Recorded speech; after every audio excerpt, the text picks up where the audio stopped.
The Bible gives us wisdom that can strengthen our marriages and make them more enduring. One of the most beautiful images that it uses is found in Ecclesiastes 4:12, which says, "And someone may overpower one alone, but two together can take a stand against him, and a threefold cord cannot quickly be torn apart." This verse reminds us that marriage is not just about two people living under the same roof, but about two people united with Jehovah as their third cord. When Jehovah is part of the relationship, the bond becomes strong, resilient, and able to withstand difficulties. Today we will reflect on three areas that help us strengthen this threefold cord: making time for meaningful conversation, doing things together, and cultivating a strong relationship with Jehovah. First, let us think about making time for meaningful conversation. Ecclesiastes 3:1 says, "There is an appointed time for everything, a time for every activity under the heavens." This reminds us that our use of time matters. In marriage, communication is one of the most vital activities under the heavens, yet it is often neglected. In our busy lives, we may assume that we do not have enough time, but the truth is that we make time for the things we value. If we value our spouse, we must deliberately set aside moments to listen, to share, and to connect.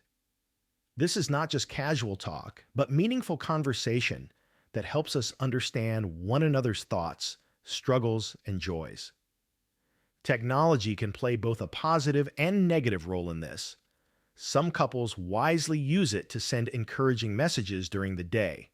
A simple text that says, "I love you," or "I'm thinking about you," can have a big effect, especially when a husband or wife feels stressed or overwhelmed.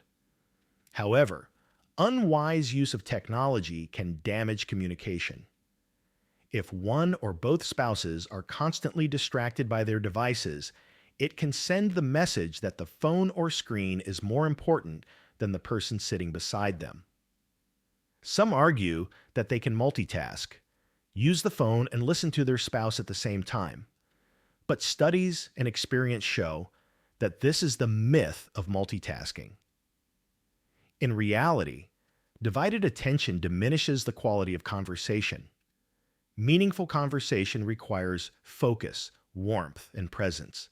So let us make the effort to put our devices aside and give our spouse the attention they deserve. The way we use our time and tools can either build or weaken our marriage. Second, doing things together builds unity. Ecclesiastes 4:9 says, "Two are better than one because they have a good reward for their hard work." When couples work together, they do more than complete a task. They strengthen their bond. Aquila and Priscilla provide a fine example. They not only worked in their trade together, but also served in the ministry side by side. In our daily lives, we may not always share the same occupation, but there are many opportunities to share activities. Household chores, shopping, organizing the home, or caring for children can be done together. These moments may seem small, but they reinforce the idea of being a team. They also provide opportunities for conversation, laughter, and mutual encouragement. Some couples, like Robert and Linda, who have been married for over 50 years, testify that even simple activities such as washing and drying dishes together bring joy and deepen affection. On the other hand, we should not confuse living under the same roof with truly being together. Unity requires more than physical proximity. It requires giving attention to one another. In a world full of distractions, couples need to make conscious choices to prioritize each other. Even if spouses have different interests or find it hard to spend time together, they can start small. A few minutes each day, spent doing something they both enjoy, can rekindle closeness and reignite love. Just as a fire does not start blazing immediately, unity grows gradually when we feed it with consistent effort. Finally, the strongest bond in marriage comes from cultivating a deep relationship with Jehovah. As Ecclesiastes 4:12 highlights, A threefold cord cannot quickly be torn apart. A marriage that includes Jehovah is far stronger than one based only on human effort.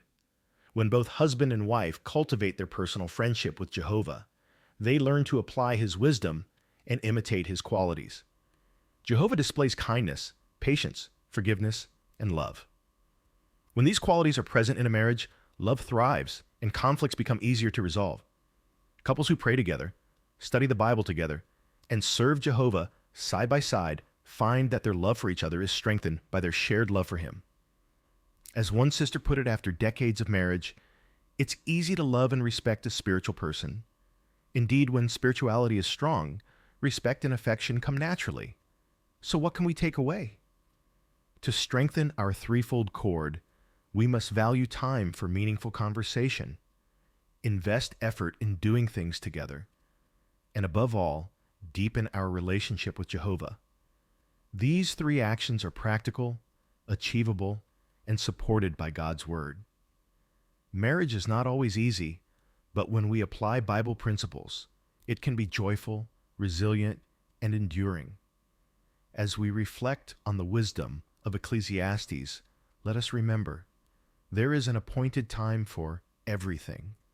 Two are better than one, and a threefold cord cannot quickly be torn apart. May we all make the effort to strengthen our marriages by weaving Jehovah firmly into every strand of our lives.